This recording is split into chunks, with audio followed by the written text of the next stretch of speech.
On tient à remercier Best Buy, fournisseur officiel pour tout l'équipement technologique du studio de la Commission athlétique.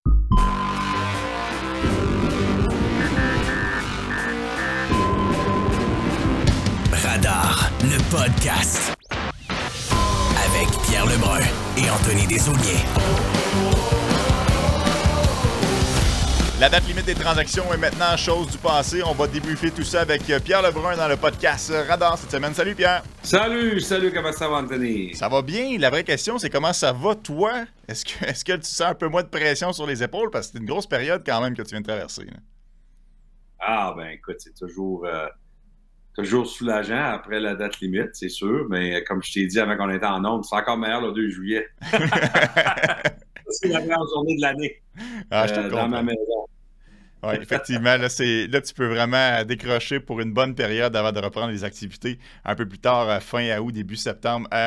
Pierre, avant de commencer, inscrivez-vous sur ubet.io avec le code RADAR et profitez d'un match de dépôt à 100% sur votre premier dépôt jusqu'à 100$ canadiens. Le plus gros splash de la journée, celui des Hurricanes de la Caroline envers les Stars de Dallas. On en a beaucoup parlé dans les dernières semaines. Ça a captivé l'attention de tous les partisans à travers l'Amérique du Nord, la situation de Mikko Rantanen. Je te ramène à la genèse, Pierre. Comment est-ce que les Hurricanes ont pu procéder à la transaction pour Mikko Rantanen? Est-ce que Eric Tulsky avait fait ses devoirs à la base? Parce qu'on entend ça beaucoup dernièrement.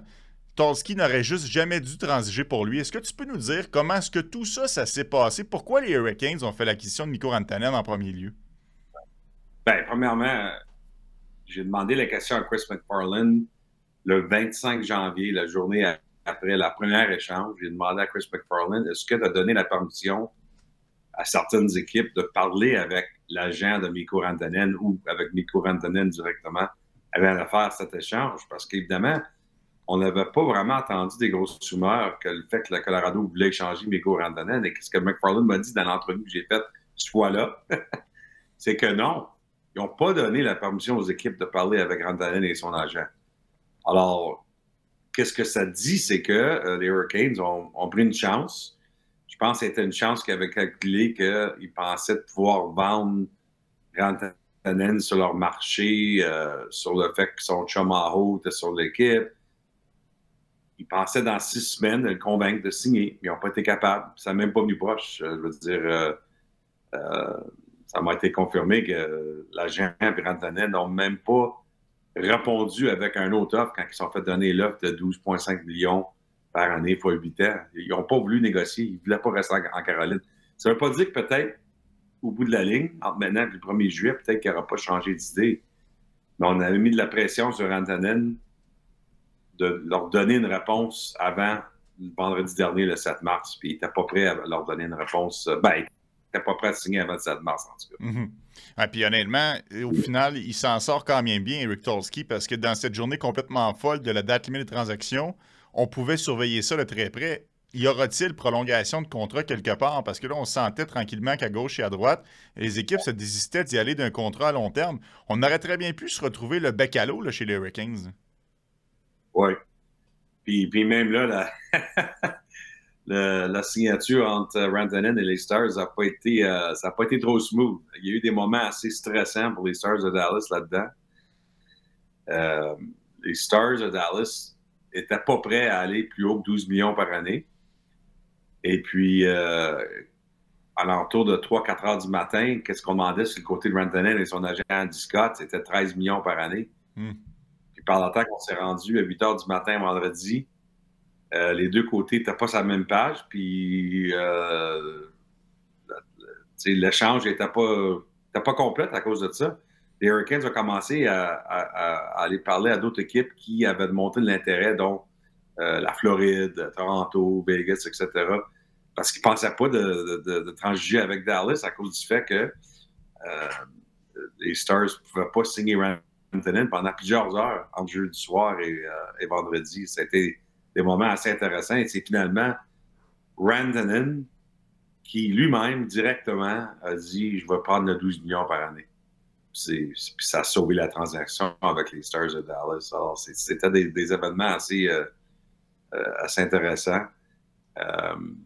Et puis, pourquoi que Mikko Rantanen se fait prêt à signer avec une équipe que je n'ai jamais joué avec, après pas avoir pu signer avec une équipe qui était avec pour 6 semaines. C'est le fit. J'ai parlé avec Jim Neal, le DG des Stars de Dallas, qui a dit qu'il était confiant que tous les Finlandais qu'il y a sur son équipe à Dallas, d'ailleurs, Rupert Hintz, c'est un des amis vraiment, vraiment proches de Mikko Rantanen, Neal m'a dit. Mais aussi, évidemment, Miro Heiskanen, Mikael Granlund. Il y en a une gang de Lindell à Dallas. Puis Jim Neal m'a dit qu'il a parlé à tous ces Finlandais avant de rentrer là-dedans sérieusement pour Mikko Rantanen parce qu'il voulait faire sûr qu'il pensait de pouvoir le signer. Puis l'autre chose à confirmer, c'est que Jim Neal m'a dit il ne fait pas cet échange-là sans la signature. Mm-hmm. On ne va pas chercher Mikko Rantanen comme joueur de location parce que les Stars veulent essayer de gagner plusieurs coupes, pas juste une, dans les prochaines années. Mais tu sais, tu parles, il ne fait pas cette transaction-là sans la signature.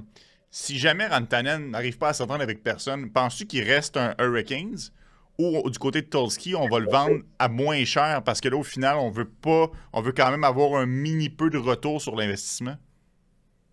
Non, Tulski a dit que c'était vraiment une option de regarder si on ne pouvait pas trouver quelque chose qui faisait du sens.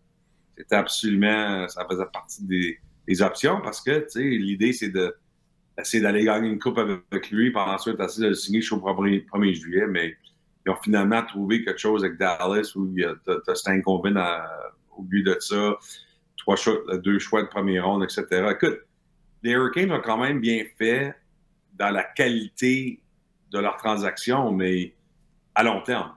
À court terme, ils vont pas mal à leur chance de gagner cette année. C'est impossible de penser autrement. Je veux dire, oui, en général, chez les Hurricanes, on pense qu'on est une meilleure équipe avec Stankoven et Taylor Hall comparé à Necas et Jack Drury. C'est leur opinion. Je ne sais pas si tout le monde est d'accord avec eux autres là-dessus. Tu sais, 2 contre 2, là, on enlève Rantanen pour une seconde. Là.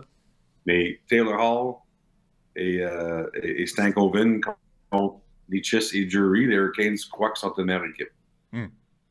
Là où est-ce que j'aime, par contre, la transaction du côté des Hurricanes, c'est que Stankoven va très bien cadrer dans la philosophie de Rod Brind'Amour. Un joueur qui travaille, qui n'arrête pas, qui est très persévérant. Puis je pense que ça devrait être une excellente addition.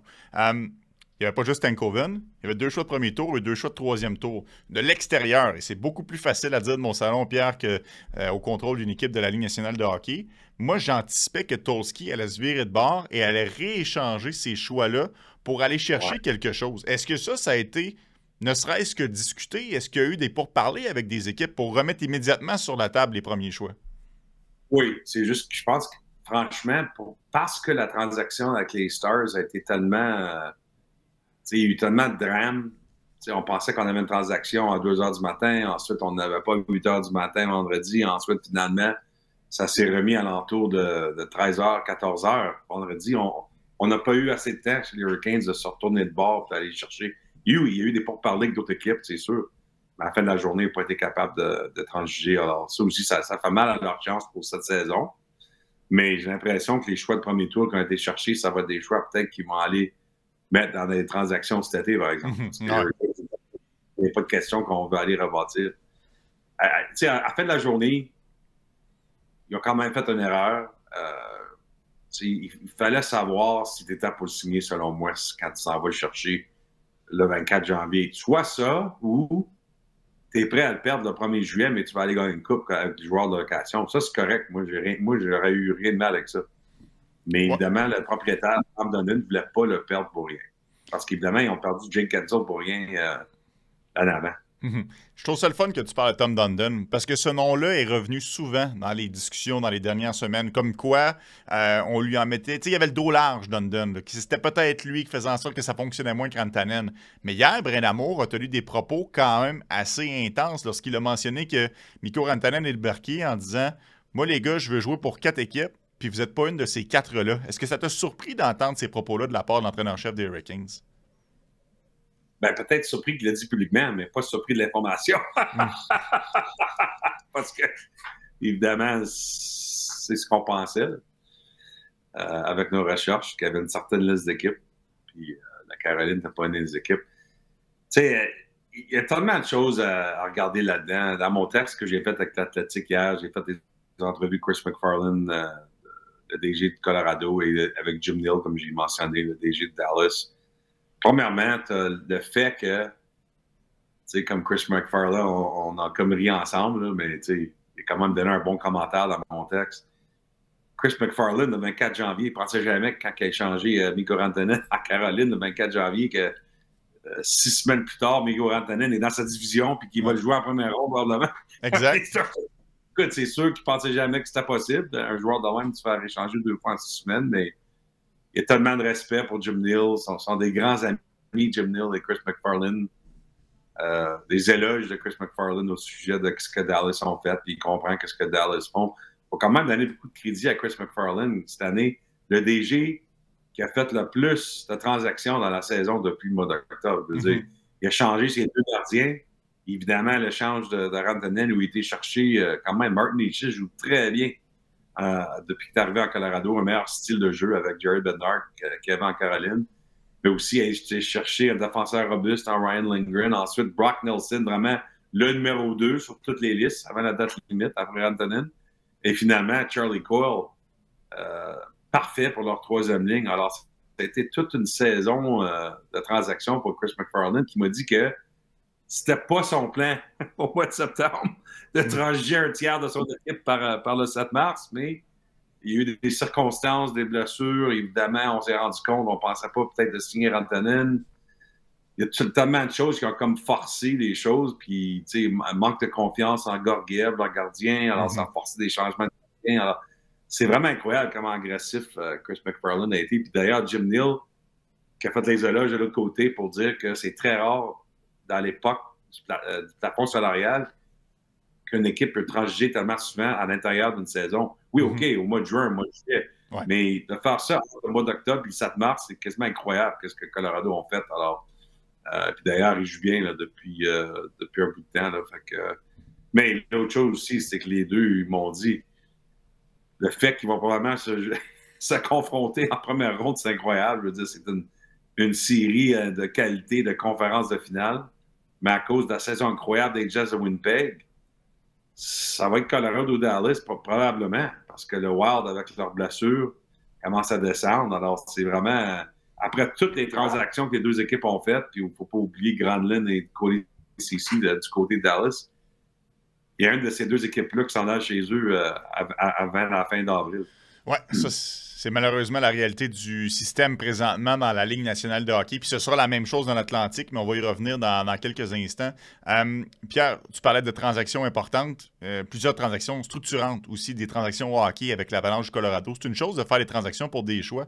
Ça en est une autre de faire des transactions lorsque tu donnes des joueurs, t'en reçois. Je trouve que c'est des transactions qui sont beaucoup plus compliquées à faire durant la saison. Donc, chapeau, effectivement, à McFarland. Selon toi, le Jim Gregory, remis au DG de l'année, est-ce que ça joue entre ces deux-là, Jim Neal et McFarland? Parce que moi, je trouve qu'ils ont une longueur d'avance.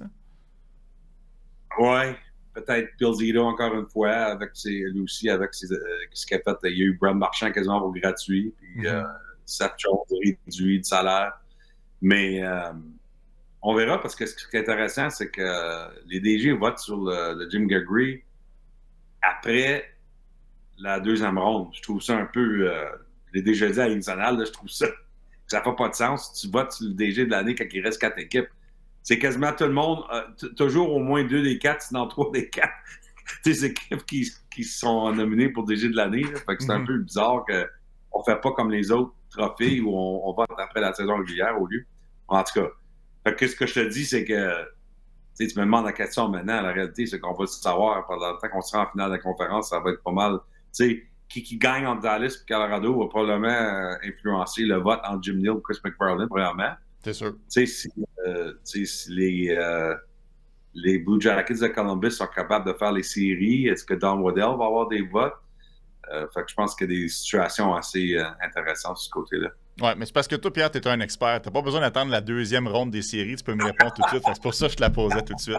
Hey, je le sais que tu es situé à Toronto, mais je ne sais pas si tu as entendu parler de ça. Ça a l'air que Mitch Marner se serait fait demander de lever sa clause pour une transaction. Peux-tu nous raconter toute la saga, Pierre, et à quel point ça a éclaboussé dans ton coin? Oui, écoute, ça a été confirmé par tout le monde qui était là-dedans que Marner en a parlé devant les caméras finalement samedi soir. Il s'est fait demander sur une échange à la Caroline. Et puis, il a dit non, c'est son droit. Puis, écoute, moi, j'aime ça quand les joueurs ont la confiance de dire non avec des clauses de non-échange. C'est la raison qu'on négocie ça à nos contrats. Fait que, mais c'était toute une histoire ici à Toronto. Pour te raconter un peu là-dessus, à l'entour de mercredi passé, on a commencé à entendre dans les coulisses entre moi et Chris Johnson et Darren Dreger, notre groupe de TSN. Puis, évidemment, à chaque jour, on était ensemble, les droits. On commençait à comparer ce qu'on entendait. Là, ce que Marner, qu'est-ce qui se passe avec les Leafs? Là? Puis, évidemment, tout le monde a voulu nier ça au début, pour des raisons, tu sais. Évidemment, ben oui. Je veux jamais que ça sorte, cette affaire-là. Mais par le temps qu'on s'est rendu à vendredi, c'était pas mal clair que ça avait passé quelque chose avec Mitch Marner. Puis, à la fin de la journée, la dernière offre des Leafs avec la Caroline pour Rantanen, il n'y avait pas Marner parce que Marner ne voulait pas. C'était pas mal des offres de jeunes joueurs, puis de première ronde, puis la Caroline, ce que je me fais dire, on trouvait que c'était trop futur. Il n'y avait pas un Stankoven là-dedans pour la Caroline. Le choix le change de Dallas a toujours été plus attrayant aux Hurricanes, mais écoute, ça a explosé, évidemment, dans le marché de Toronto, parce que Mitch Marner, là, qui contrôle tout, maintenant qu'on est passé la date limite. Ben, la réalité, c'est que Mitch Marner a toujours tout contrôlé depuis le 1er juillet 2023. Ça, c'est quand sa clause de non-échange à 100% à rentrer dans son contrat. Puis, qu'est-ce qui est intéressant, c'est que tu peux vraiment faire le recul. C'est que ça, c'est l'été où Carl Dubas a été congédié par les Leafs. Il y a eu beaucoup de drames. Et puis, sa dernière conférence de presse à Toronto, Carl Dubas, c'est une conférence de presse que tu peux jamais oublier. les propos qu'il a partagés ce jour-là, parce que tu savais qu'il y a quelque chose qui s'en venait. C'est celle qui a dit, celle qui a dit qu'il s'en allait nulle part, puis qu'il n'allait pas signer ailleurs 2 semaines plus tard. Là. Ouais, c'est ma question, ça, à lui. Est-ce que tu irais quelque part d'autre? C'est correct, les choses ont changé. Ouais, mais qu'est-ce qu'il a dit aussi ce jour-là à un autre journaliste, c'est que il était prêt peut-être finalement à déménager un de ses gros quatre. Puis ça a été un gros headline aussi cette journée-là, parce qu'on n'a jamais voulu penser à ça avec, bien évidemment, jamais Matthews, là, mais Marner ou Nylander.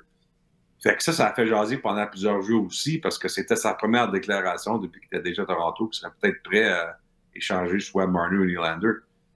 Mais qu'est-ce qui est intéressant, c'est que lorsqu'il s'est fait congédier, je pense à fin de mai, en 2023, Brad Treliving s'est fait embaucher, je pense, 2-3 semaines plus tard. Brad Treliving avait à peu près 3 semaines et demie avant le 1er juillet 2023 à décider sur Marner. Tu sais, tu peux pas rentrer comme nouveau DG puis faire une transaction de même. On ne blâme pas là, que Marner reste à Toronto, mais depuis ce jour-là, Marner contrôle tout, et puis ça a été évident là, à la date limite où il y a 10 heures en échange. Alors là, il contrôle le marché. En plus de ça, Mikko Rantanen, qui était l'autre joueur qui faisait compétition avec lui comme joueur autonome, il est signé. Fait que là, c'est Marner au top pour le 1er juillet. Il a toujours dit à tout le monde qu'il veut rester à Toronto. Ça se peut très bien que ça arrive encore, mais il y a beaucoup de contrôle avec son agent Darren Ferris. Moi, qu'est-ce qui va m'intéresser, c'est ceci dans ce cas-là. Parce que les Leafs, ils ont essayé de l'échanger. Je pense qu'on peut réagir de 2 façons. C'était Mitch Marner. Une façon, c'est que tu es fâché, puis tu fais plus confiance aux Leafs, puis tu veux plus signer. Mais l'autre réaction, c'est très possible que c'est celle-là, c'est que tu te rends compte que ça t'a fait tellement peur que tu as eu cette conversation-là avec les Leafs, tu t'es rendu compte. C'est ma maison, Toronto. Je ne veux pas partir, alors peut-être que je devrais signer à quelque temps.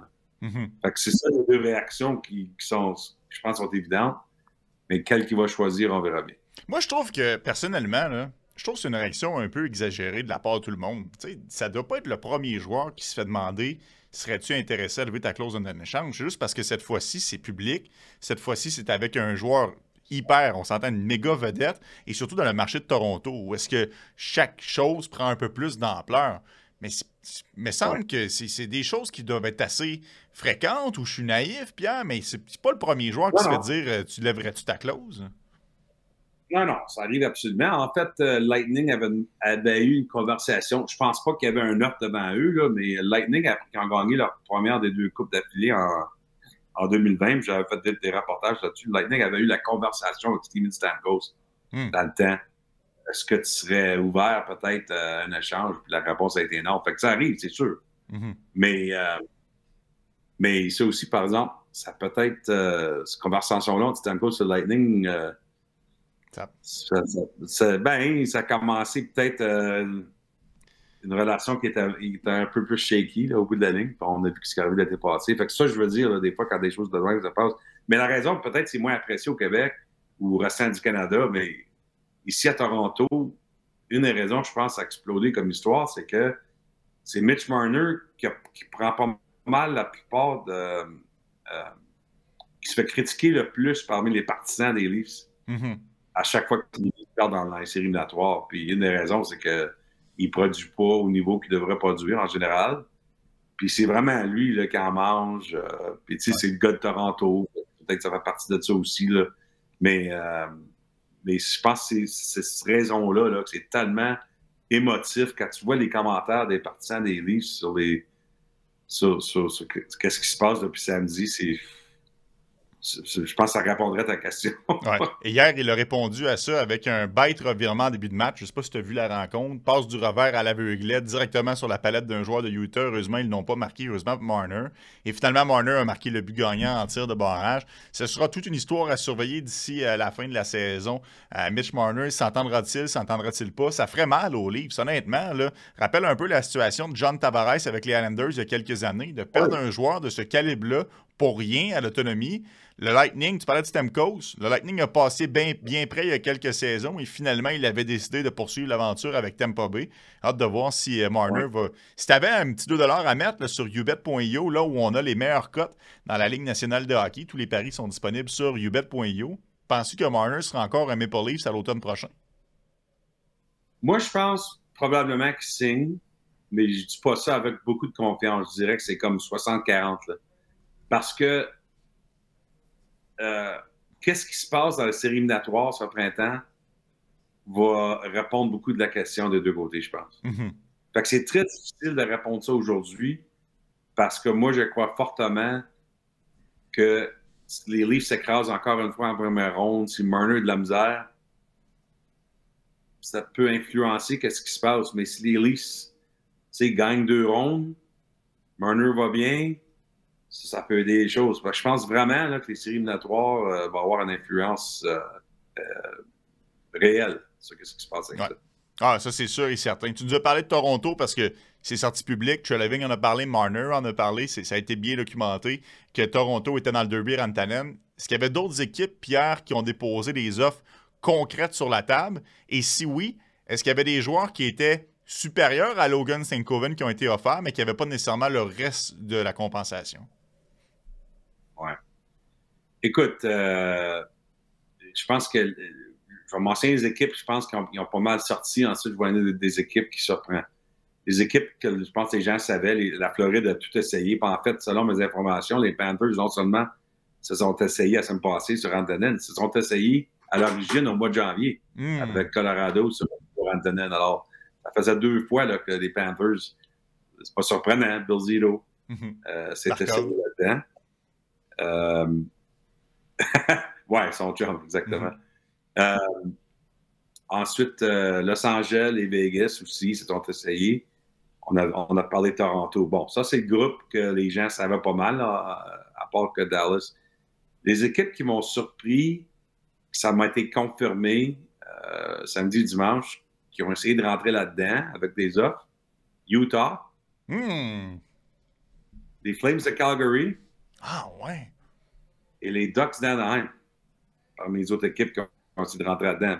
Fait qu'évidemment, dans le cas de Utah, Calgary et Anaheim, on regardait ça comme le 1er juillet. Mais on voulait amener le 1er juillet au 7 mars. Mais Utah, ça fait du sens parce que Ryan Smith veut faire un splash. Tu sais, ça a été quand même assez bien documenté depuis qu'il a déménagé l'équipe. Lui, il veut une équipe qui va faire du bruit. Fait que Utah, je comprends. Il va falloir me l'expliquer pour les Flames et pour Anaheim, par contre, Pierre. Bien, je vais l'expliquer. Dans le cas des Flames, Craig Conroy, on dirait qu'à chaque fois qu'il mentionne ça, les gens, ça rentre dans l'oreille, ça sort de l'autre. Ils ne veulent pas rebâtir à Calgary. C'est la raison qu'on va garder Kadri, Anderson, Weegar. On veut faire comme Washington, là. On veut faire comme hybride, là. C'est ça que les Flames essaient de faire. Alors, écoute, c'est une des pires équipes offensives dans nationale, les Flames. On voyait évidemment quelqu'un qui peut toucher à toutes sortes d'aspects de la formation. Alors, ça ne me surprend pas de cette façon-là. Tu sais, il doit être signé, évidemment. Là. On ne s'en va pas échanger pour Mikko Rantanen comme joueur de location, évidemment. Pirater Mais côté des Ducks, Anaheim connaît une très belle deuxième moitié de saison. Finalement, le rebâtissage, ça commence à prendre sein, là. L'équipe joue bien. Puis je pense quand on regarde certaines choses que Pat Verbeek, le DG, a faites depuis l'année passée, il y a quelques années, il a signé Ragul Gudis pour son expérience. Cette année, il a été chercher Jacob Trouba. Jacob Trouba, il n'a pas été cherché pour l'échanger cet été. Les Ducks veulent garder Jacob Trouba pour le reste de son contrat. Fait que Pat Verbeek, moi, qu'est-ce que je vois, c'est quelqu'un qui ne croit pas que ça doit être tous des jeunes dans un rebâtissage, que c'est important d'avoir un mix de vétérans avec des jeunes. Puis je pense qu'il voyait dans Mikko Rantanen un joueur tellement spécial que ça aurait pu lui donner une chance de faire d'autres choses avec tous ces morceaux. Fait que, tu sais, écoute, il y a des équipes qui ont vu un joueur, c'est rare qu'un joueur à ce niveau-là est disponible, puis ils ont ensuite de rentrer dedans. Tu nous as parlé que plusieurs formations qui s'étaient intéressées au dossier Rantanen. Et Rantanen, pas Rantanen lui-même, mais Brindamour a mentionné que Rantanen voulait jouer seulement pour 4 formations. Est-ce que c'était certaines de ces formations-là et que finalement, c'est tout simplement parce qu'on n'avait pas terrain d'entente avec les Hurricanes pour une transaction? C'est pourquoi il n'a pas été dans ces équipes-là? Probablement, je crois, oui. Okay. On n'est pas 100% c'est qui les 4 équipes qu'il a mentionnées, mais si je devais deviner, moi, je pense que les équipes que Brindamour faisait mentionner, c'était évidemment Dallas. Que Rantanen, publiquement, là, il dit que c'était son numéro 1. Peut-être que c'est ça qu'il va dire après qu'il s'est rendu là, mais la Floride. OK. Toronto. Je pense que Toronto était sur la liste de Rantanen. Je ne sais pas exactement pourquoi, là, mais je pense que Toronto, c'était un des 4. Puis l'autre, je pense que c'était Vegas. OK. Intéressant. Vraiment intéressant. C'est fascinant de voir que cette saga-là, avec un joueur élite qui a déménagé aussi souvent, a fait couler vraiment beaucoup d'encre à cette saison. On a parlé de la Floride. Allons-y avec... Vas-y, Pierre. Ben, juste l'autre chose, on a mentionné l'offre de la Caroline, 12,5 x 8. On a mentionné les négociations de Dallas entre 12 et 13, puis ça finit à 12. C'est important de finalement, juste pour faire le point final, ça m'a été confirmé, l'offre finale de Colorado au mois de janvier, c'était 11,65 millions x 8. OK. 11,65. Donc, finalement, c'est pas mal Elias Pettersson. 11,6. Juste un petit peu au-dessus. OK. Ouais. Est-ce que... Je sais que tu n'es pas dans la tête de Rantanen, puis probablement que tu n'as pas la réponse, là. Mais si c'était à refaire, penses-tu que Rantanen prend tout simplement 11,65 et reste au Colorado? À place de prendre 12... Ouais. Je dirais que oui. Puis je vais te dire pourquoi. Puis évidemment, je pense pas qu'il va jamais le dire ou l'admettre, là, mais c'est juste mon opinion. Là. Je dis pas que je sais quelque chose. C'est juste mon opinion. Mais je pense que s'il serait rendu compte qu'il était pour se faire échanger s'il ne prenait pas cette offre-là, moi, je pense qu'il l'aurait pris. Parce qu'il était très heureux là. Son chum, c'est Nate McKinnon. Il était à Denver. Ça l'a tellement ébranlé, cet échange-là, parce qu'ils n'ont pas eu un heads-up, lui de son agent.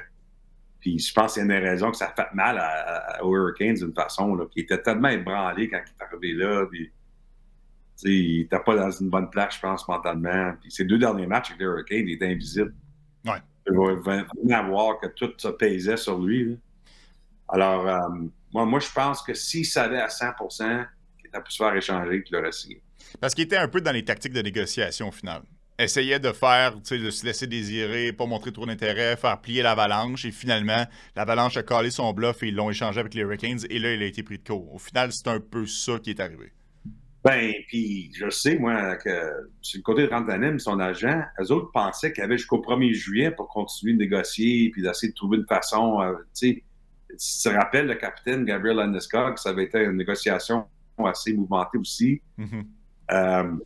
Puis ils ont signé, je crois, le 30 juin à minuit, je pense, dans le temps, Landeskog. Ça avait été très, très difficile aussi. Puis je pense que le côté de Rantanen, il pensait que ça pourrait être semblable, où on prend chaque jour qu'on a entre maintenant puis le 1er juillet pour trouver une façon de signer notre meilleur contrat avec le Colorado. Avec ça l'a vraiment surpris qu'il se fait changer au mois de janvier, franchement. Ouais. Vraiment. C'est encore plus tard, Landeskog. Il a signé le 27 juillet 2021. Ah, ben, ça cause que. Puis je pense que le 27, c'est le vieux 30 juin, là, parce que je pense que parce que la première journée c'était du marché, c'était le 28 juillet. Ouais, exact, ouais, c'est en plein ça, parce que cette année-là, le Canadien de Montréal était en finale de la Coupe, puis la finale de la Coupe était début juillet. Fait que c'est un peu spécial. Là, on avait éliminé là, les Golden Knights de Vegas la journée de la Saint-Jean-Baptiste. Fait que le 1er juillet était décalé. Mais tu as raison, Pierre, il avait signé très tardivement. Puis je me souviens aussi que lors de la transaction, McKinnon avait mentionné ça, qu'il s'attendait à ce que ce soit une situation similaire à ce qui était arrivé à Landeskog. Il disait, moi, je m'inquiétais pas du tout, ça allait finir par se régler, je voyais pas l'avenir ici sans Mikko Rantanen. Et bien là, finalement, il va probablement l'affronter dès le premier match des séries éliminatoires. Pierre, je veux t'amener... Un autre point final là-dessus, juste parce que je l'ai déjà fait, là, mais je pense, encore une fois, les gens, je pense pas qu'ils reconnaissent cet aspect avec l'Avalanche. À la fin de la journée,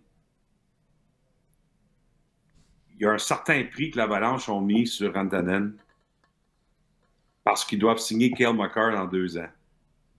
Puis entre Makar, McKinnon et Rantanen, on ne pensait pas pouvoir avoir 3 joueurs à un certain niveau du plafond salarial, même si le plafond salarial va monter. Je te dis là, que ça ne veut pas dire nécessairement que l'Avalanche de Colorado, ça va être une équipe à 113 millions dans quelques années, que le plafond salarial va à 113 millions. Mm-hmm. Je sais que ça va surprendre certains gens, là, mais je pense qu'on va être surpris de plusieurs marchés alentour de la Ligue qui ne seront pas nécessairement au maximum du plafond salarial dans quelques années. Puis, je te dis là, que le budget de l'équipe a eu, je crois, là, McFarland ne m'a jamais dit ça directement de même, là, mais je lis entre les lignes. Là, je crois que le budget de l'équipe a quand même une influence sur ce qui s'est passé là-dedans aussi. OK. C'est intéressant. Je vais quand même te poser la question. Je t'allais demander si Rantanen, si c'était à refaire, s'il accepterait de signer l'offre initiale du Colorado. Si Chris McFarland était au courant que 6 semaines plus tard, il aurait Mikko Rantanen dans le visage avec les Stars de Dallas qui vont être directement à leur compétition pour les 8 prochaines années, est-ce qu'il aurait bonifié son offre initiale? Ouf, bonne question. J'ai jamais pensé à ça. Je dirais que oui. Probablement, au moins, il aurait été à 12. Probablement. Ouais. Mais tu sais, on sentait, je pense, chez l'Avalanche que qu'il y avait trop... que la différence entre les deux côtés était trop grave. Tu sais. Je pense que Rantanen, son agent, est à 14 millions dans le temps, là, ou alentour de là. Maintenant, dans le recul, tout le monde dit que c'était pas précis de même, là, mais c'était quand même assez grave. L'Avalanche ne pensait pas qu'il pouvait se rendre ou qu'il devait se rendre avant le 1er juillet. On ne voulait pas le perdre pour rien.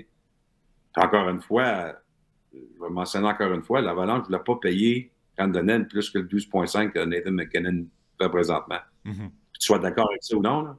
Parce que c'est aussi un problème avec Matthews puis Marner. En toi, d'ailleurs, le parallèle entre les deux situations. Tu sais, il y a des gros parallèles entre Rantanen et Marner, à part du fait qu'ils ont quasiment été échangés un pour l'autre. C'est que la seule différence entre les deux joueurs, la seule différence, c'est que Rantanen gagne une coupe et il était meilleur en série jusqu'à temps dans sa carrière. Là. Mais l'autre différence, c'est que Marner avait une clause de non-échange de 100% et Rantanen seulement partiel. Exact. Ça fait une grosse différence dans la vie des deux joueurs cette année, ça. Majeur, effectivement. Regarde, là, on va finir par changer de sujet, je vous le jure, là, mais qu'est-ce que c'est bon, les questions s'enchaînent. On vient de parler de Rantanen, on a parlé de Marner. Plus tôt cette saison, c'est beaucoup parlé de Shesterkin. Les 3 qui étaient top UFA pour la saison. 2 sur 3 sont réglés, reste encore Marner. Avec le plafond salarial qui va augmenter significativement à chaque saison, est-ce que ça va être une roue qui tourne? Est-ce qu'à chaque année, on va arriver puis on va retrouver dans la situation où est-ce qu'on va se dire bon, voici nos 3 cas problèmes pour la saison, puis ce sera eux qui vont animer le soap opéra pour la prochaine campagne. Est-ce que ça va toujours être comme ça maintenant qu'on va avoir une vraie guerre de tranchées pour un nouveau contrat? Je pense que c'est dur à dire parce que les équipes essaient de comprendre là, avec le plafond salarial comment ils font s'ajuster. Comme je viens de dire, là, présentement, dans la Ligue nationale, 2 tiers des équipes sont au maximum du plafond salarial. Ça ne sera pas le cas dans 3 ans. Mm-hmm. Je ne peux pas te dire exactement où ça va être, là, mais moi, je pense que ça va être au maximum 1 tiers des équipes qui vont être au plafond dans 3 ans. Wow. Pas beaucoup. Comment ça pourrait... Non, puis, tu sais, j'ai peut-être... D'ailleurs, j'ai peut-être tort, là. Je vais juste deviner. Mais je pense qu'on va voir, là, on va commencer à voir une séparation là, avec les plus gros marchés, les marchés moyens, puis les petits marchés. T'sais, ça fait des années qu'on ne parle même pas de ça. Moi, évidemment, je suis un peu plus vieux que toi, là, Anthony, mais quand j'ai commencé à couvrir la Ligue nationale en 1995, de 1995 à 2004, avant le lockout, on parlait juste de ça, les petits marchés, puis les marchés moyens, puis les marchés canadiens. Entre le dollar canadien, puis pas avoir de plafond salarial, les Rangers et les Maple Leafs le pensaient à un niveau incroyable, au point que Bobby Orlick a été chercher du 9,5 millions dans les années 90 avec les Rangers. Incroyable. C'est 30 ans, ça. Un joueur de troisième centre. Puis, on parlait beaucoup de, les sénateurs d'Ottawa, est-ce qu'ils pouvaient survivre? Les Oilers d'Edmonton qui perdaient tous leurs joueurs, tu t'en rappelles? Je pense qu'il y a beaucoup de gens qui sont dans leur vingtaine qui connaissent juste la Ligue nationale dans l'époque du plafond salarial. Le hockey était beaucoup différent avant. Puis, évidemment, on ne va pas retourner à ça parce qu'il y a quand même un plafond salarial, mais on va au moins retourner à un certain niveau où pas tout le monde dépense le même niveau d'argent dans une façon réelle. Ça va être intéressant ça, dans les prochaines années. Ben, j'ai pas connu ça, mais les gens qui vont nous écouter, ça va leur dire quelque chose. C'était pas rare que les Nordiques de Québec transigeaient des joueurs pour de l'argent. Oui. Pour renflouer les coffres, parce que c'était une réalité à l'époque. Mais je trouve simplement que le plafond salarial a été instauré à juste titre. Moi, je capote sur le plafond salarial. Moi, j'adore ça. Ça fait en sorte que ça tient en respect les directeurs généraux et tu n'as pas le choix d'être plus responsable dans la gestion de tes sous. Ça fait en sorte que tout le monde se bat à armes égales. Si le plafond augmente trop, c'est comme si le plafond perdait un peu de sa saveur, Pierre. Puis Gary Bettman, clairement, quand il a instauré ça, c'est parce qu'il voulait cette parité-là. On ne s'éloigne pas un peu de la parité si on se retrouve dans un système où est-ce que seulement qu'un tiers des équipes est capable de dépenser au maximum. Mais ils n'ont pas le choix. C'est pas une question que le syndicat des joueurs et la Ligue nationale décident c'est quoi le plafond salarial est basé sur les revenus de la Ligue. Fait que ce qui se passe finalement, c'est que la Ligue nationale, qu'est-ce qu'il nous dit? C'est qu'il s'en va dans une époque où on a des revenus de record dans l'histoire de la Ligue qui s'en viennent pour des raisons ou l'autre.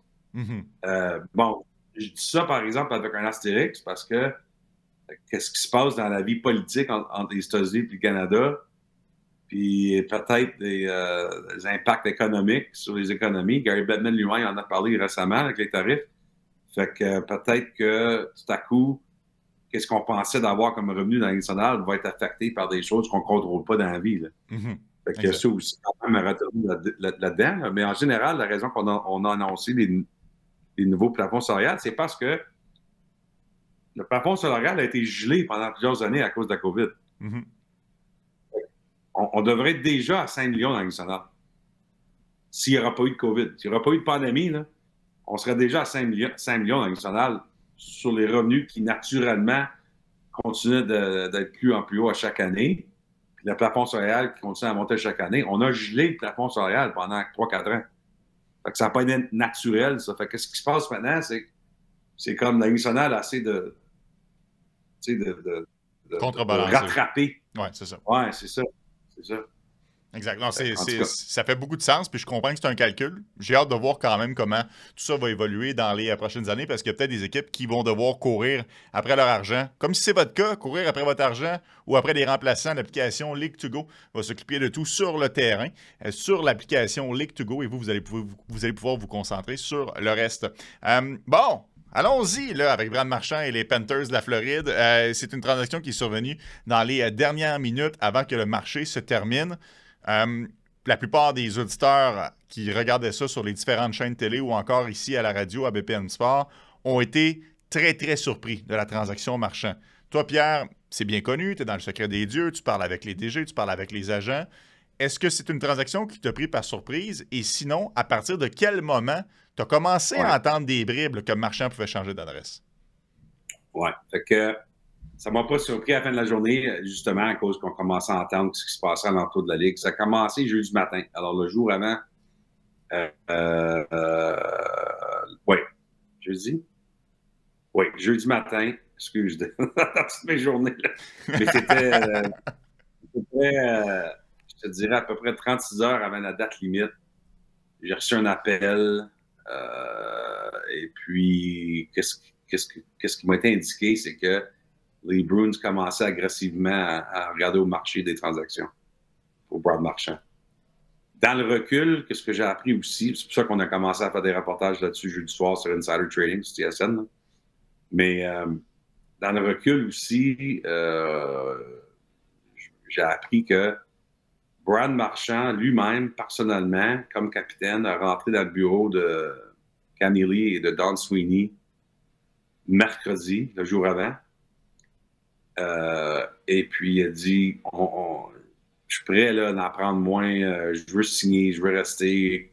On est capable de figurer ça. Puis à la fin de la journée, la réponse a été non. Fait que je ne sais pas exactement pourquoi que ça s'est rendu là, mais mon impression, c'est que Brad Marchand était prêt à essayer de descendre son prix. À la fin de la journée, ça m'a été confirmé que les deux côtés ont fini 1 million par année entre les deux. Là, 1 million de différence. OK. D'accord, merci. Qui a été changé vraiment à la dernière minute vendredi, en fait. Puis la Floride, c'était l'équipe numéro 1 sur la liste. Là. Fait que les Bruins ont quand même, ils ont donné ils l'ont respecté de cette façon-là parce que lui, il n'avait pas une clause de non-échange de 100%. Il y avait juste 8 équipes sur sa liste. Mm-hmm. Mais les Bruins ont transigé où ils voulaient aller. Fait que ça explique un peu pourquoi c'est juste un choix de 2e ronde. Mais qu'est-ce qui est intéressant, c'est que ça m'a été confirmé aussi que les Bruins et les Panthers, là, quand tu transigis, tu dois envoyer un courriel cette journée-là à la Ligue. Ben, pas cette journée-là, là, toujours. Mais, tu sais, quand c'est quasiment 15 heures de l'Est, tu deviens un peu nerveux là, quand tu es une équipe. Le courriel a été comme accepté par la Ligue là, à 2h58, 14h58 heures de l'Est. Wow.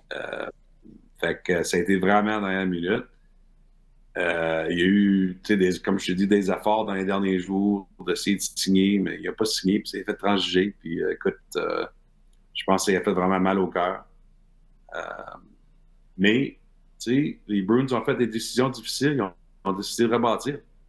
Puis c'est pas facile de faire ça dans ton marché. Quand une équipe, ça fait 8 ans d'affilée qui est dans une série, puis c'est pas une équipe qui rebâtit très souvent. Là. Fait que... puis j'ai pas l'impression que les Bruins vont vouloir rebâtir trop longtemps. Je pense qu'ils veulent, là, tout le monde veut copier Washington, là, mais c'est ce que je sais que les Bruins ont parlé avec d'autres équipes qui me l'ont mentionné à moi. Les Bruins espèrent de copier Washington puis Los Angeles un peu, de se retourner de bord assez vite. Ouais, en même temps, tu sais, Brad Marchand à 36, il aura 37 l'année prochaine. Tu as échangé Cole, tu as échangé Carlo, tu as échangé plein de joueurs. Je pense que c'est la bonne décision, de mon point de vue, d'aller maximiser le retour sur Marchand et ne pas faire la même erreur que Dubas a fait avec les Pingouins, de tenter de presser le citron avec un groupe qui est vieillissant. Ça, c'est mon opinion. Cela dit, il y a tout l'aspect humain qui rentre en ligne de compte. Tu as probablement vu son commentaire hier, Marchand. Il était très émotif lorsqu'il a rencontré la presse pour parler de son séjour avec les Bruins de Boston. Je trouve pas ça beaucoup, honnêtement, un choix de 2e tour conditionnel qui pourrait devenir un choix de 1er tour pour Brad Marchand. Est-ce que du côté de Sweeney, on s'y est pris trop tard pour faire monter les enchères? Parce que tu nous as parlé que ça s'est décidé un peu mercredi lors de la réunion, puis que c'est un peu jeudi que ça a commencé à se faire sentir. Est-ce que ça a été une des raisons pour laquelle on n'a pas pu avoir plus pour Brad Marchand? Je pense que c'est ce que j'ai dit à l'origine, là, que Brad Marchand voulait aller en Floride. OK. Comme Patrick Kane avec les Rangers. Là. Ouais, fait que ça a comme minimisé. Dans le cas de Kane, lui, au moins, il y avait une clause d'annonce d'échange de 100%, mais Marchand, il n'y avait pas ça. Mais je pense que les équipes s'intéressaient à Marchand. Il y en a certains qui ont appelé l'agent pour dire, tu sais, est-ce qu'il va être fâché s'il vient chez nous? Tu sais, des fois, l'agent peut comme influencer le marché par dire, il va aller en Floride, Brad Marchand. je ne veux pas trop en dire, là, mais tu peux lire entre les lignes. Là, Ouais. Ça a limité les options pour Boston. L'autre chose, j'ai sorti hier, quand Twitter fonctionnait, je m'ai aperçu que dans le contrat de Brad Marchand, tu sais, son contrat, c'est 6,125 par année, au-dessus de 6 millions par année. Mm-hmm. Mais c'est un contrat qui a commencé avec le plus gros montant. Fait que cette année, en vrai argent, c'était juste 4 millions. Mais en plus de ça, il y avait un boni qui s'est fait payer l'été passé par les Bruins de 3 millions. Et qui a commencé la saison, il restait juste 1 million sur son contrat. En plus de ça, les Bruins ont retenu 50% vendredi. On est tard dans la saison. Les Bruins de Boston, les Panthers de la Floride le payent à peu près 110 000 le restant de la saison, en vrai argent dans la vraie vie. Incroyable. Moi, je l'ai vu ton tweet, puis j'en revenais pas. J'étais là, wow. On parle quand même d'une qualité de joueur qui pourrait faire la différence en éliminatoire. Là. 110 000. Jamais vu. Jamais vu. Puis j'ai hâte de voir comment. Puis c'est dommage parce qu'il est blessé présentement, Marchand, mais les deux équipes s'affrontent. Panthers contre Bruins le 15 mars. Devrait être présent là, sur place. Je ne vois pas pourquoi il ne serait pas là. Devrait être salué à la foule. Puis ça risque d'être un beau moment au TD Garden. Je me posais la question, purement technique. Penses-tu qu'il va avoir un vidéo hommage, même s'il n'est pas habillé et qu'il est tout simplement en tant que blessé sur la galerie de presse? L'impression que oui, parce qu'il fait le voyage avec l'équipe, il a dit hier. J'ai l'impression que ça me surprendrait s'ils ne le font pas. Là. Okay. Puis ça devrait être assez émotionnel. Mais on verra bien. Ça me fait penser, pas que je compare Brad Marchand avec Guy Lafleur, là, mais la première fois que Guy Lafleur avait revenu au Forum de Montréal avec les Rangers, je pense qu'il n'avait pas joué. Je pense qu'il était blessé. C'est la deuxième fois. Tout le monde se rappelle le deuxième match où il a compté les 2 buts contre Patrick Roy, mais je pense en fait, c'était la deuxième fois au Forum, ça. En tout cas. Je me souviens des 2 buts, mais je pourrais pas te dire la première fois, honnêtement. Je l'ai vu, je l'ai lu. Je l'ai vu, ce match-là, quand il y a eu la COVID. Ça a eu ça de bon, la COVID. J'ai pu voir beaucoup de vidéos d'archives de vieilles rencontres que j'avais entendu parler et que j'avais jamais eu la chance de visionner d'un bout à l'autre. Mais je pourrais pas te dire là-dessus, Pierre. Tu me perds un peu. Je veux t'amener sur la transaction. Même Wayne Gretzky, dans son retour à Edmonton avec les Kings de Los Angeles, moi, je pense pas qu'il a reçu le même niveau d'affection que le Forum de Montréal a donné à Guy Lafleur ce soir-là. C'était vraiment incroyable. Ouais, les partisans au Québec sont vraiment quelque chose. Puis c'est des vrais connaisseurs de hockey. Rien pour enlever là, aux autres marchés. Là, mais je trouve qu'ici, il y a vraiment quelque chose de spécial. Il y a eu beaucoup de rumeurs de Dylan Cousins à Montréal. Il y en a eu un peu partout. Je pense qu'il intéressait bien les équipes. C'était quand même un attaquant qui était convoité. Finalement, il a pris la direction d'Ottawa. J'ai été surpris un peu du retour. En tout respect pour Josh Norris, là, qui est un excellent joueur, mais je pense qu'il est blessé plus souvent qu'à son tour. Ça m'a surpris, moi, que personne n'a été capable de miser plus fort que Steve Staios. Qu'est-ce qui a fait pencher la balance? Qu'est-ce qui a fait en sorte que Kevin Adams ait accepté cette offre-là, Pierre? Ben, je pense que, moi, écoute, j'ai peut-être tort, puis je vais me corriger dans un an si je n'avais pas raison, parce que il n'y a pas personne qui a toujours raison, mais moi, je pense que Kevin Adams a vraiment... Je comprends pas le change. Puis c'est pas juste que je comprends pas le change sur le côté des joueurs qu'il a reçus. Peut-être que Josh Norris va rester en santé et bien correct, mais c'est le timing qui m'a surpris parce que c'est quoi qui pressait pour les Sabres qu'on doit échanger un joueur qui est signé pour un autre 5 ans, de le changer le 7 mars quand le marché va être beaucoup plus détaillé cet été. Mm-hmm. C'est ça que je comprends pas. Puis on dirait que mon impression, c'est qu'il y avait de la pression sur Kevin Adams de faire quelque chose, là, parce que on se faisait vraiment, vraiment critiquer plusieurs fois cette saison, mais surtout dans les jours avant la date limite. Je pense que les Sabres ont fait embarrasser à la maison contre les Sharks de San Jose. J'ai l'impression que l'émotion a peut-être rentré là-dedans. Écoute, si Josh Norris devient un meilleur centre, un meilleur fit à Buffalo que Dylan Cousins était, voilà, admettre, je vais dire que j'avais pas raison. Je trouve qu'il y aurait eu des meilleurs échanges cet été pour Buffalo. Puis, écoute, il y avait tellement d'équipes qui s'intéressaient. Oui, les Canadiens ont regardé là-dedans. Vancouver, Calgary, Détroit. Je te dirais une douzaine d'équipes au moins. Là, d'un niveau à l'autre depuis le début de l'année qui ont fait des coups d'appel sur Dylan Cousins. Fait quand tu reconnais ça, tu te demandes, est-ce que, justement, que tu viens de mentionner, est-ce que c'est la meilleure offre sur la table pour Dylan Cousins? Moi, je pense que non, mais évidemment, je ne sais pas exactement c'était quoi les autres offres. Ben, c'est ça qui est fascinant, c'est que tu as un joueur qui est très attrayant dans un marché qui était hyper favorable aux vendeurs. Ça, c'est une évidence, là. Les prix étaient vraiment, vraiment favorables aux vendeurs. Et tu obtiens, puis encore une fois, je vais le redire, là, en tout respect pour Josh Norris, je le sais que c'est un excellent joueur et je le sais qu'il a déjà marqué 35 buts lors d'une saison. Mais c'est un joueur qui a de la difficulté à rester en santé. La dernière saison, c'est 66 matchs, 8 matchs, 50 matchs, 53 matchs. J'ai de la difficulté à comprendre que le morceau principal que tu reçois en retour, c'est lui. Et qu'en plus, tu dois donner un choix de deuxième tour. Pour un joueur qui est signé, là, que tu aurais très bien pu procéder à cette transaction-là plus tard au besoin si l'offre ne te convient pas, c'est juste tout ça. Mais je comprends par contre, puis j'y avais pas pensé, tu as raison, peut-être qu'on avait tout simplement juste la pression du COVID de Kevin Adams de faire quelque chose. Oui, je pense qu'il y a beaucoup de pression. Puis d'ailleurs, chapeau à Steve Staios. Moi, je pense qu'il a connu toute une journée avec Zetterlund aussi. Puis, je pense que si les sénateurs font les séries, moi, je pense, tu sais, c'est parce que c'est des échanges où, dans le cas des sénateurs, où tu es protégé d'une façon ou l'autre, que tu fais essayer ou non, c'est des échanges qui t'aident à long terme. Exact. Fait que c'était justement des échanges de hockey. Puis, Staios n'avait pas transigé depuis, j'ai lu ça l'autre jour, je pense que c'était sa première échange depuis le mois de juillet. Ou même, ouais. Fait que, tu sais, il avait vraiment été patient, là. Durant l'année là-dedans. Et puis, écoute, aller chercher un gars dans ta division, là. Il a fait, c'était vraiment du bon travail de Steve Staios.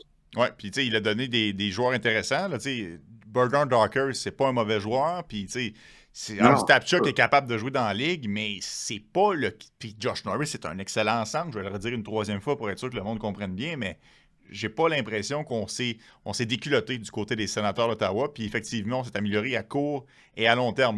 Moi pour ma part, Steve Staios, c'est lui qui a fait le meilleur boulot qui passe un peu plus sous le radar pour la date limite de transaction. Y a-tu un directeur général, Pierre, toi, que tu dis, ouais, lui, il ne fera peut-être pas les manchettes, mais il a fait une sacrée bonne job?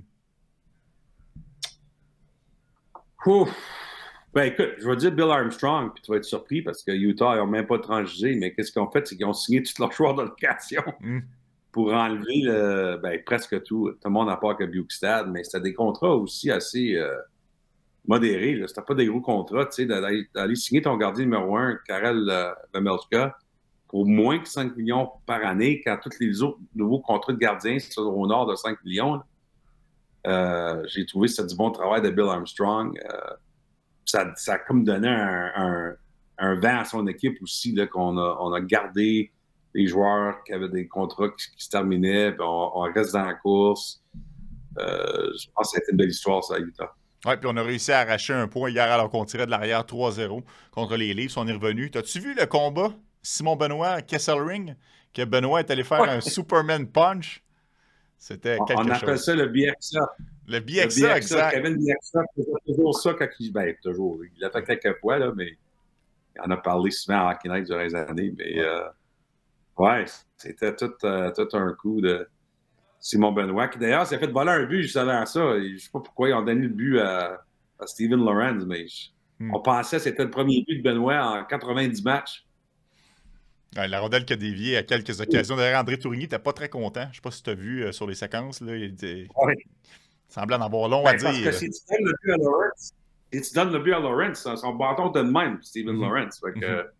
C'est lui qui a crédit. Je ne sais pas s'ils l'ont changé. Alors on devrait regarder. On va regarder si faire ceux qui n'ont pas changé le but. Des fois, la Ligue regarde ça le lendemain. Là, mais... Ça arrive. Tu vois, je l'ai ici. C'est Simon Benoît, son premier. C'est confirmé, Pierre. Le but est attribué à Benoît. Changé. Voilà. Good. Ils l'ont changé. Ça donc ça a dévié sur un bâton d'un joueur de Utah. Je pense que ça a dévié sur le coude d'un des défenseurs là, de Utah. Ah, ça se peut. On a passé rapidement, mais je veux revenir un petit peu en arrière parce qu'on a beaucoup parlé du cas de Dylan Cousins. Je vais te parler du cas de Josh Norris. les propos que Brady Tkachuk a tenus dans le vestiaire, il était très émotif. Puis Tkachuk, cette saison, il a fait beaucoup les manchettes pour différents sujets, puis on le sent, il y a toujours ce nuage-là dans l'air. Spitting Chicklets avait sorti l'année dernière, qui était dans les rumeurs de transactions, puis on a vu à quel point il était heureux pour son frère gagner la Coupe Stanley, mais lui aussi veut faire les séries. Puis à la Coupe des 4 Nations, on mentionne que ce sont les matchs les plus importants de sa carrière. De voir les Sénateurs échanger un de ses très, très bons amis au sein de son équipe, penses-tu que ça va laisser des traces pour Brady Tkachuk? Je pensais que tu as promotionné aussi que les partis à Ottawa ont eu le Ligue nationale américain quelquefois. Là. C'est vrai, c'est un bon point. Ils l'ont pas rendu là. C'est vrai. Ils l'ont fait la dernière fois, là, je pense, ou ils l'ont fait beaucoup moins. Là, mais moi aussi, des fois, je pense à ça avec Brady Tkachuk parce qu'on n'est pas caché chez les frères Tkachuk. Au Centre Bell, ils n'ont pas aimé ça quand les nationales ont été 8. Mais, tu sais, à la fin de la journée, l'affaire la plus importante sur l'aspect de Brady Tkachuk, d'ailleurs, tu n'as pas mentionné que j'étais un ami de tout ça moi-même avec Michael Landauer qui était fâché aux Rangers de New York. Là, avec, C'est vrai. Hey, tu vois, il y en a eu des affaires, là. Oui. À Réunion des Gouverneurs au mois de décembre, quand il n'était pas content. Le propriétaire des Sénateurs n'était pas content que les Rangers parlaient de son joueur. Mais à la fin de la journée, l'aspect le plus important dans tout ça, c'est ce que Brady Tkachuk veut, c'est que les Sénateurs font une série. Ça fait longtemps qu'on a rebâti à Ottawa, puis je pense que quand il y a de la frustration là-dedans, c'est juste une vedette qui veut gagner. C'est des bonnes émotions. C'est ça que tu veux d'un gars comme Brady Tkachuk. Puis moi, j'ai trouvé que l'autre jour, après, quand il a compté le but gagnant sortant, samedi, je pense, c'était samedi, puis il a fait l'entrevue que TSN là, live dans l'aréna, la façon que la foule a réagi avec lui, tu as vu de l'émotion dans sa voix. Tu sais, que c'était une autre grosse victoire des Sénateurs. Fait que je pense qu'il adore le marché, il adore son équipe.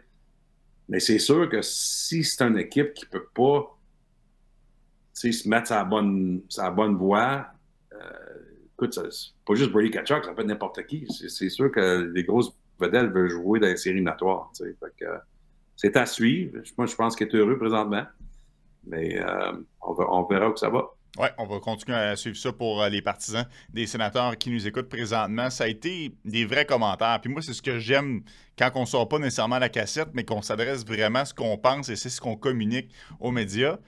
Mais parfois, il faut peut-être se garder une petite gêne. Patrick Allvin, du côté des Canucks de Vancouver, à propos de Brock Boeser, a déclaré que si vous étiez au courant des offres qu'on m'avait proposées, vous ne me croiriez pas, puis je devrais sortir en courant. Pas sûr que c'était la meilleure chose à dire, Pierre, dans un point de presse. C'est difficile de je veux pas être l'hypocrite là, qui veut qu'on joue juste là, sur les sentiers battus, là, mais ça m'a surpris quand même d'entendre ces choses-là. Bien, évidemment, c'était une journée frustrante aussi des Canucks qui n'ont vraiment pas eu le genre de qualité d'offre d'échange pour Boeser qu'on espérait aller chercher. Parce qu'évidemment, on ne va pas juste le donner. Là.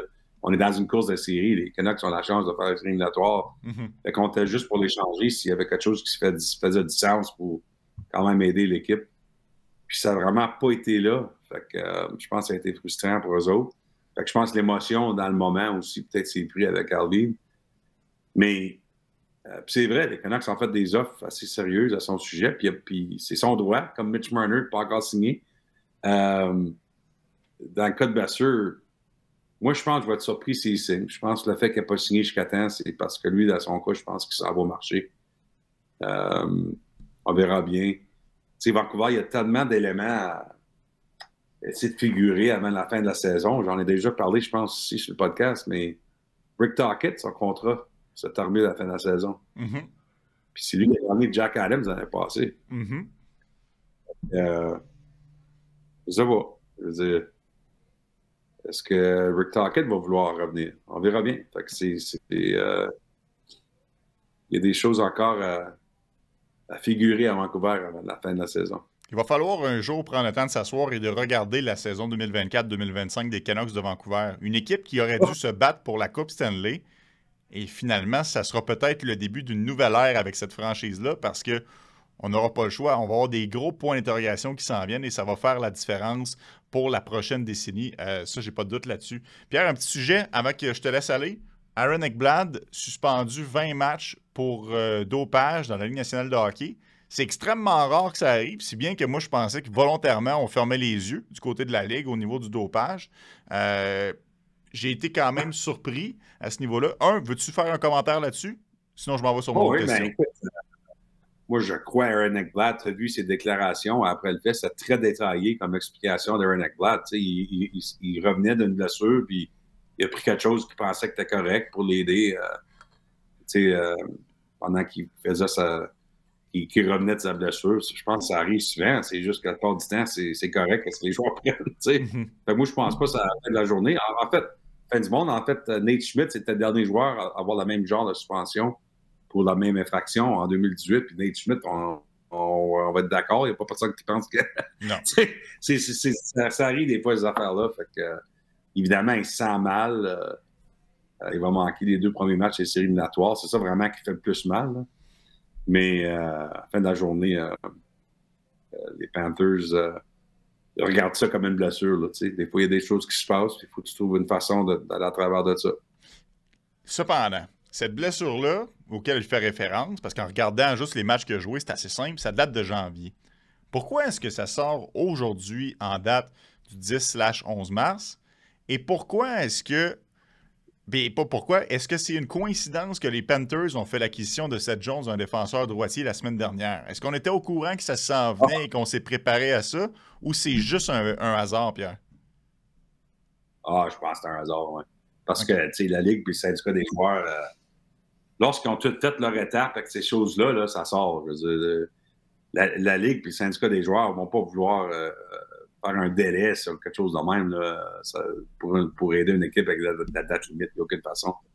Écoute, ils ont été chercher Seth Jones parce qu'ils ont perdu Brandon Montour et Oliver Ekman-Larsson l'année passée, mais surtout Montour. Ils l'ont jamais remplacé vraiment. La Floride a commencé la saison avec un trou sur le côté droit. Ils ont essayé de mettre d'autres joueurs là-dedans, là, mais la réalité, c'est que ça avait toujours été le plan de Bill Zito. La minute qu'a perdu Brandon Montour, elle était passée, c'est avant le 7 mars 2025, il était allé pour chercher un autre droitier pour son top 4. Ça a toujours été le plan. Ça, au moins, c'est une bonne nouvelle que ça n'a pas traîné un peu plus, parce que là, ça déborde même sur les séries éliminatoires. T'imagines que le processus bureaucratique prend une semaine ou 2 de plus, ben là, peut-être qu'il rate une ronde et demie d'éliminatoire du côté d'Ekblad. Fait qu'au moins, c'est seulement 2 matchs, entre guillemets, mais oui, il va manquer le reste de la saison régulière. Merci, Pierre, pour les coulisses de la date limite cette semaine. C'était fort agréable et on va se reprendre, pas la semaine prochaine, parce que la semaine prochaine, c'est la réunion des gouverneurs, c'est ça que tu m'as dit? Les DG. Les DG. Réunion des DG la semaine prochaine, donc on va se reprendre sur le podcast Radar dans 2 semaines. Et moi, je vous laisse avec un extrait de Processus avant de vous dire que c'est sur youbet.io qu'on retrouve les meilleures cotes de la Ligue nationale de hockey. Salut Pierre. Moi, un joueur de 4e trio, c'est 1 million. Ouais, mais alors là, du 2,8 pour 4 ans, tu sais, c'est pas la fin du monde. Le plafond va monter à 113 millions dans 2 ans. Il n'y a rien là. Ouais. Puis tu as besoin de joueurs pour remplir des chandails. Pour moi, mais l'idée, c'est que Evans, d'après moi, même si c'est pas la fin du monde, ne vaudra pas le 2,85 millions. Ouais. Pour moi, un joueur de 4e trio, il joue 10-11 minutes par match. Oui. Evans en joue 16 de par son utilité défensive. De par surtout la faiblesse du Canadien. Ces gars-là, les joueurs de soutien qui ont des années de carrière, des saisons de leur carrière, c'est jamais garanti qu'ils vont maintenir ce niveau-là pendant des années et des années et des années. OK.